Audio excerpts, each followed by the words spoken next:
he just kind of completely shuts down and does not know how to even try to answer the question. There's a big difference between trying and doing it. And if you have in your mind they have to do it, you're going to create a whole big mess if you have that mentality.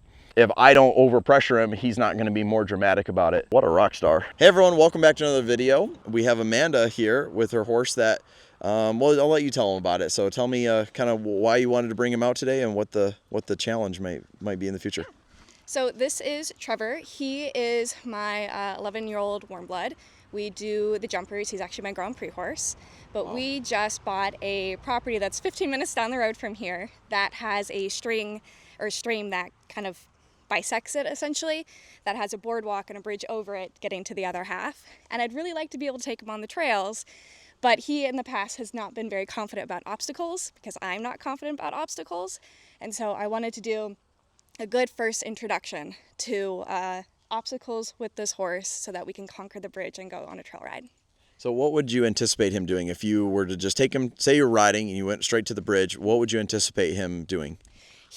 So there at a previous barn that we just moved from, there was a bridge in the arena someone built as an obstacle, and he would not even go near it. He would plant his toes, and there was nothing that I could do on him or on the ground to get him to even go near it and even approach it and try it. He just kind of completely shuts down and does not know how to even try to answer the question.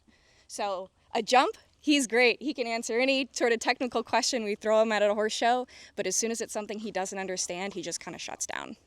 Okay, interesting.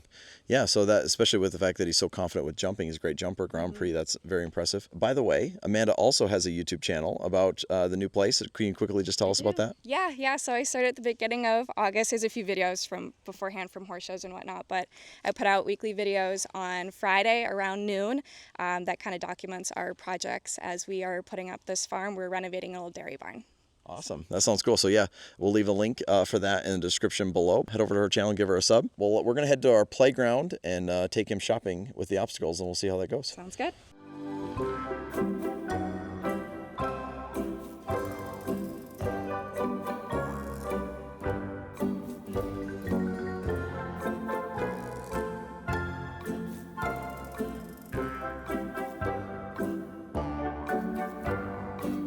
Perfect. That's good enough. We'll head to the round pen. Are you familiar with rope halters?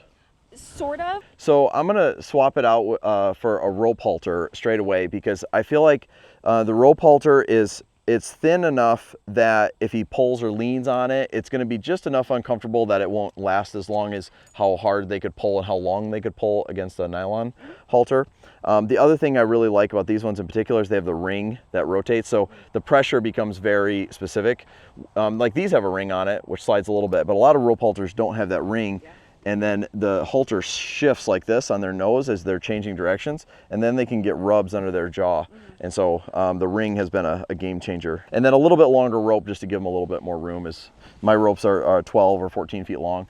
And they're just long enough that it's like, they're not too miserable to deal with when you're not training, but they're long enough you can get some training done. And one of the things I like about these is you can see there's a bit of room here. He could yawn if he needs to. And some halters fit too snug around the nose. And I could lower this down a little bit if I had to, but if a horse is really decompressing and relaxing off something, they like to be able to yawn and lick their lips and kind of move around there. And so if they're too tight, they can't have that release there. All right, so I'm just gonna teach him a couple of things that I may need when I'm doing the obstacles. You had mentioned that other times he's become afraid of something, he would kind of push through you to do that. And I kind of saw that a little bit, like you became irrelevant once he was scared of the bridge. And so I'm gonna establish a little bit more space. You know, I'm not gonna try to overface him with the obstacle where he feels like he needs to do that, but if he doesn't understand personal space, which he seems to be pretty happy about being very close. So we're gonna address that a little bit as well. So I have found that when I'm riding, he's a lot easier to handle through kind of scarier situations, and on the ground, he doesn't quite trust my groundwork as much as he does my riding skills. And would it be fair to say that you ride more than you work with him on the ground? Absolutely, yeah. Yeah, and so horses are pattern animals, and so if you create good leadership and patterns in the saddle, then you're gonna have more of an advantage there. He could trust you more and see you as the leader more when you're on his back than when you're on the ground. Now, I do it in reverse oftentimes because I'm working with a lot of difficult horses or young horses or green horses. And so I want to establish as much as I can on the ground to get as much carryover as I can to help me in the saddle. But nonetheless, we still have to prove to the horse we're the leader in the saddle. And so that's not uncommon to have a horse that's maybe they're great on the ground, but they're not good riding because we haven't rode them much, or vice versa. They're fine riding, but they don't have the ground skills. But we're gonna start with this on the ground. And if nothing else, if you think about this, like this horse is a pro jumping horse at a high level. And so it's very low risk for me to do this stuff on the ground. Like essentially, even if I kind of screwed it up, it's very low risk because it's on the ground, and that's not what you'll be doing at the show. So he seems a little bit nervous about being in a new place. Not terrible, but he's a little bit distracted, I think would be a fair way to say it. Or concerned, like slightly concerned about it. He's probably a little quieter at home on the ground. So I'm just gonna walk around and just see if I can build a little bit more attention to me. So if I get over here and he doesn't move his butt out of the way, I'm just gonna tap him there and just get him a little bit more connected with me. We could also test out a little bit of a shoulder yield. So I'm gonna walk in front of him and just drive his shoulder out of the way. So I'm not gonna go through all my groundwork stuff that we do with him. I'm just gonna check out like for instance, like you can see it takes a little bit of pressure to get him to move, but not much. And so if we go to the obstacle and all of a sudden we lose all of it, it's like we know it's because he's very concerned about the obstacle. But if he was completely not yielding to pressure in here, well then that would be the place to start. You know, it's like get him yielding so you have some chance when you get to the obstacle. So it feels like you've obviously done some groundwork with him. Like this isn't brand new to him. Just compared to his level of riding, it's different levels.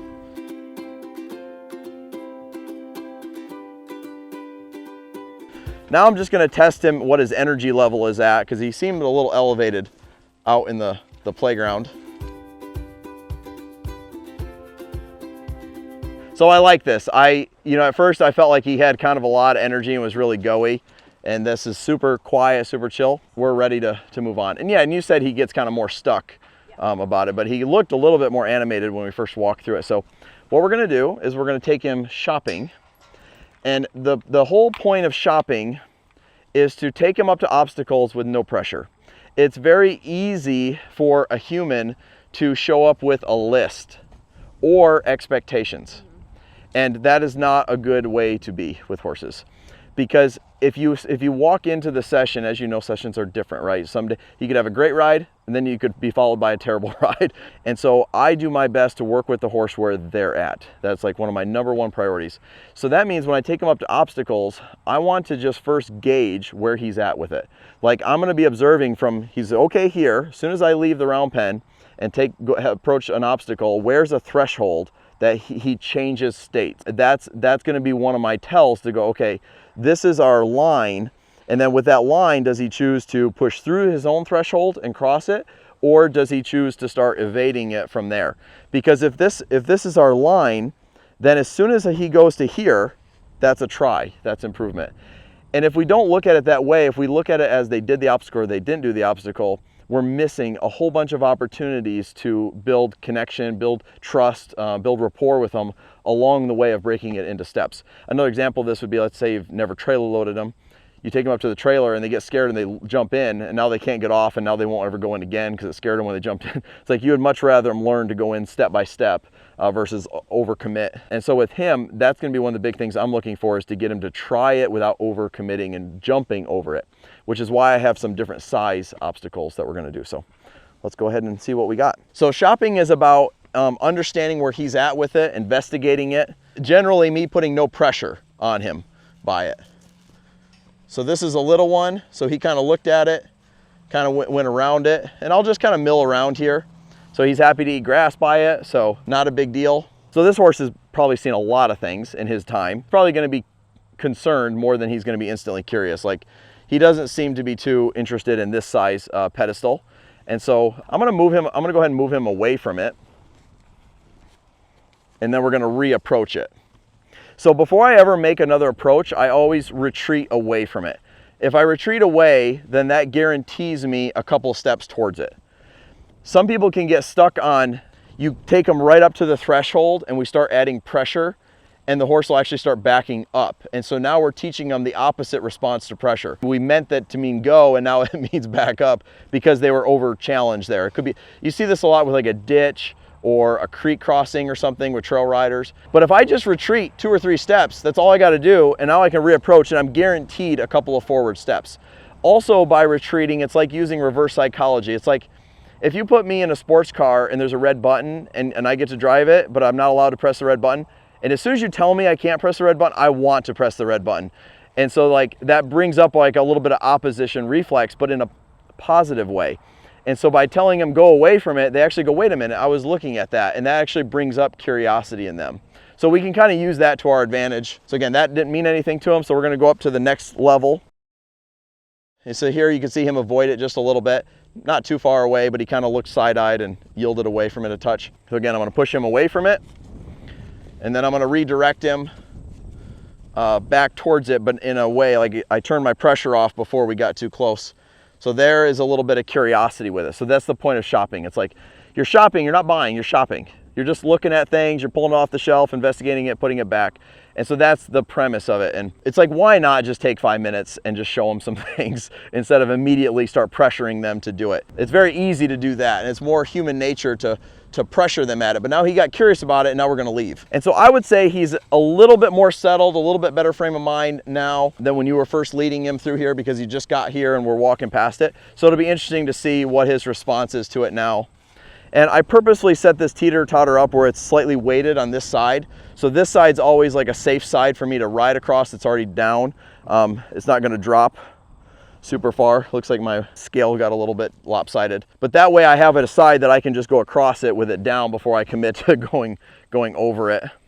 But you can see he's not as defensive around it right now. I also think it's pretty low-key pressure to use the halter to direct them towards it.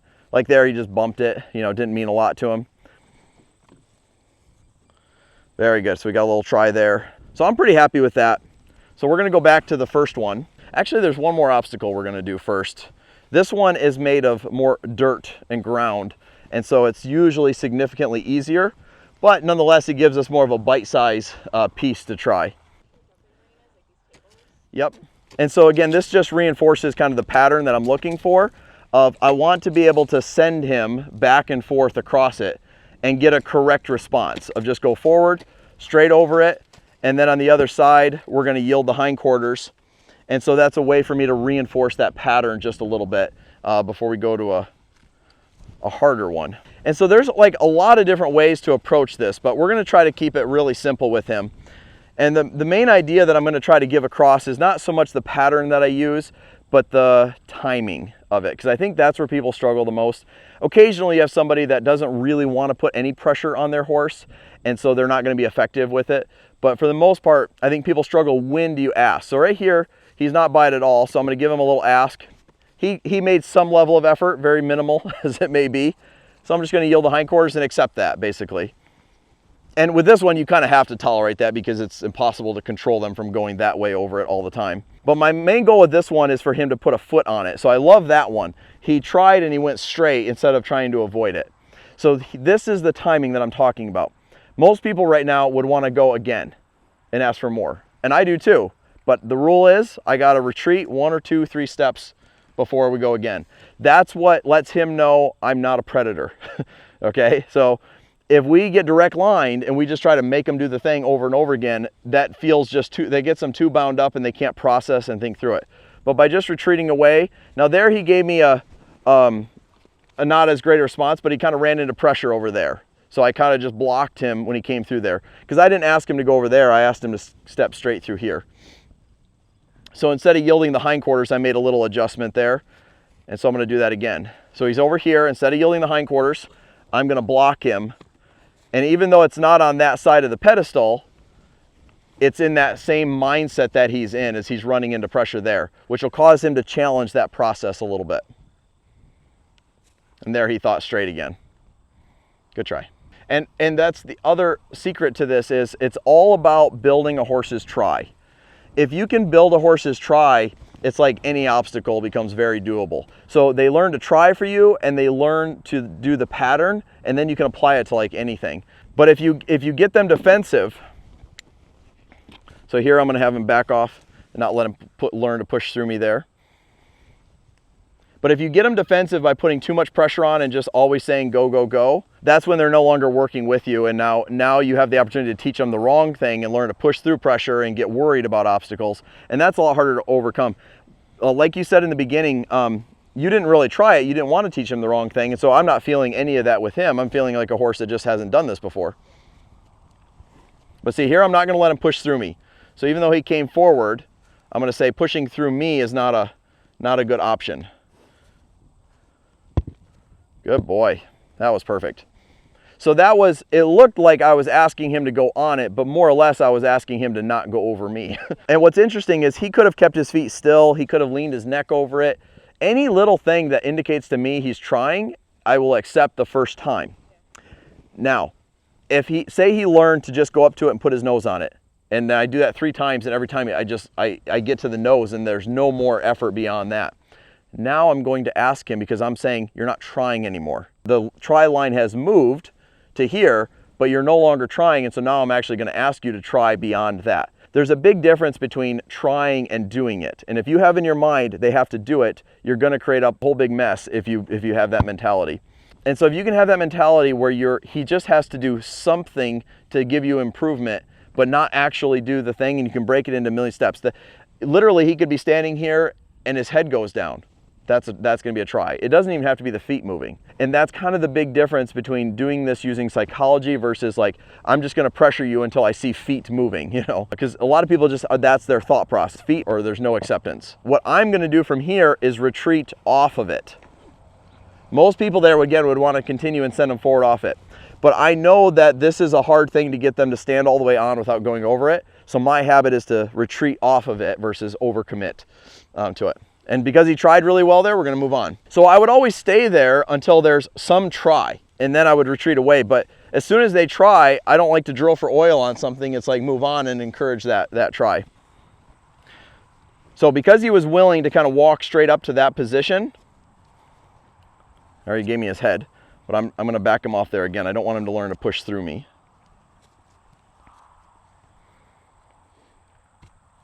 Good boy. That was a really nice try. He got straight to it, put his nose on it. And again, that's where you'd want to ask more, but just go ahead and retreat back. That's where it's at. Because again, you're guaranteed those steps forward. That was super. So what's great is I'm not feeling any opposition from this horse.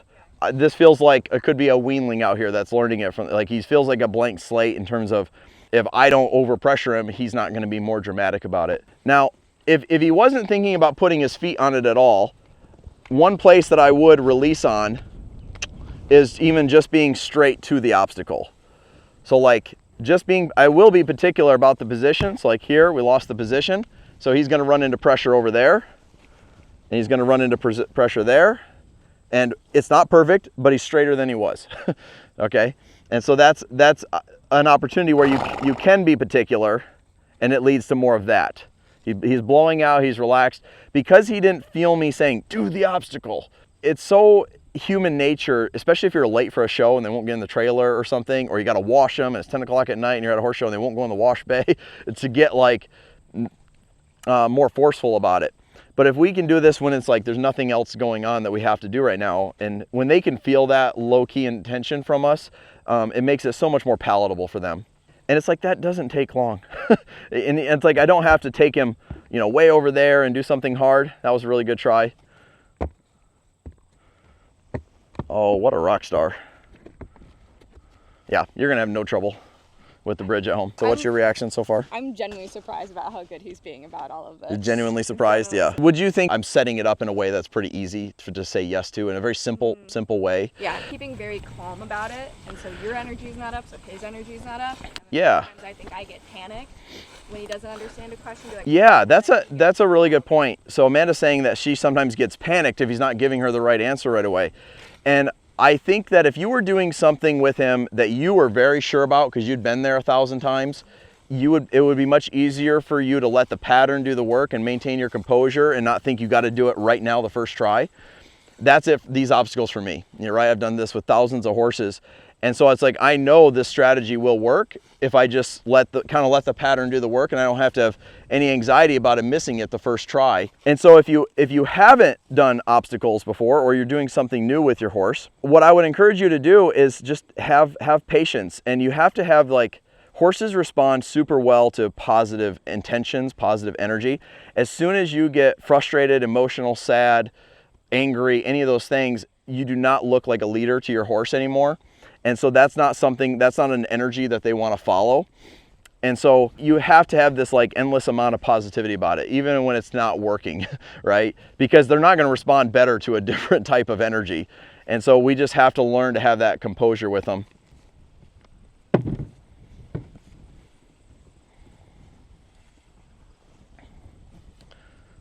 So, like, right there, I felt myself wanting to get a little bit more, and then it's like, nope, he stopped there. So before I took the slack out. Before I pulled on it, though, he let me know, like, oh, I'm good right here. This is a good spot. Yeah, so that's a great question. So Amanda's question is, I'm sending him, but what if you didn't have that's not possible, like the trailer, you have to lead them into the trailer. This is exactly what I would do. I would back up away from wherever that threshold was. Once I found the threshold, back away. Now here's the secret move. Step back and put a feel forward on the halter. Whatever cue or pressure you use first, you'll always have to use. So this is the cue, and then I'm going to reinforce that cue with the little swing of the string. Now again, he doesn't need much of that, so I barely touched him, and now it could be about following that feel on. Now the bridge that you're crossing isn't a teeter-totter, so I think we're just going to leave it there. Because for me, if he was here at my house, like in training, I would do this 4 or 5 days before I would tip it. Because if this is new and they tip it and it scares him, I don't think it would. I think we'd be okay, but I wouldn't risk it. I've risked it in the past, and I have a horse that gets scared when it drops on him. And if you haven't established a foundation of getting relief here, then it sets you back a week or two in time. Where by just giving him a few days of learning to go on it and then retreat off of it, that's all you need to then be successful with it dropping. He's probably like 60% comfortable with what I just did, but he's not 70 or 80 or 90 yet. But by 3 or 4 days of this, he for sure would be. And that is maybe enough margin of error that if that startled him a little bit, he'd go, that was different, that's fine. You know, and not be like, oh my gosh, and start leaping off of it. So it's risk management. Like I always say, horse training's 50-50. 50% of the time we're teaching them what we want. 50% of the time we're not teaching them things we don't want. So when he went to crowd me, when I sent him, that was teaching him what I don't want. It wasn't about the obstacle at that point. It was like, hey, when you get worried, you're not allowed to push through me. Not going down and tipping it over is also that 50% of, I'm not going to teach him to get scared of that yet. So again, let's show that pattern one more time. We're going to back away off the halter. Then I step back away from them. I put a feel forward and give a little bit of encouragement here. And this is now where I'm leading the horse on. Make sense? I think I've talked enough. It's your turn.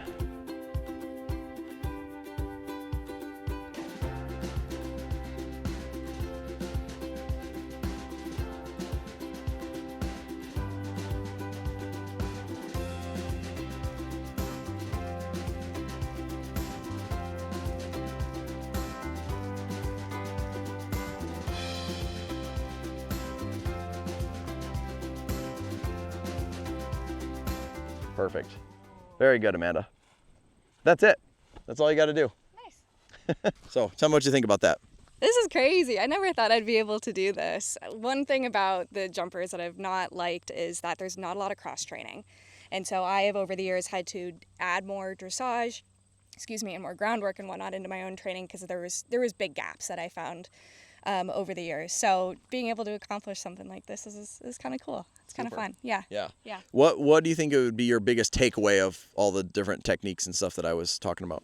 Yeah, I think it's getting more comfortable with them. I'm still a little clumsy. Like I can get on and ride, and I'm really confident with that, but I still feel like I'm a little slow, a little clumsy with some of the groundwork techniques. So it's the practicing and recognizing the cues and like when to back up and when pressure versus like the stick and all that and kind of sorting that out.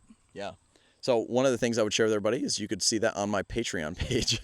Shameless plug here. So I have a groundwork fundamental series that covers basically all the basic things anybody would need. Even if you want to be a show jumper, if you want to do dressage, if you just want to trail ride, work cattle, you name it. This is the stuff that every horse and rider kind of just need to know to navigate situations like trail loading, walking your horse over a bridge, the vet coming, the farrier coming, any of those situations. So you guys can check that out. I'll leave a link in the description below for that. So a bunch of our friends are actually on your Patreon. There's like 8 of us, I would say. I'm looking at Claire over there.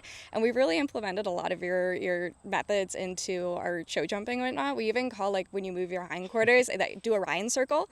So it's very helpful across disciplines to use a lot of this. So awesome. Yeah. Awesome. Well, thank you very much. And yeah, let me know how it goes when you get home. Yeah, we'll do. All right. Perfect. We'll see you guys on the next one. I'm really good with knots. I'm very knot savvy. Of course, we're going to cut this out. The bad part is my editor doesn't actually do that. She likes to put those in the video. She's going to make sure that there's a lot of transparency on this channel.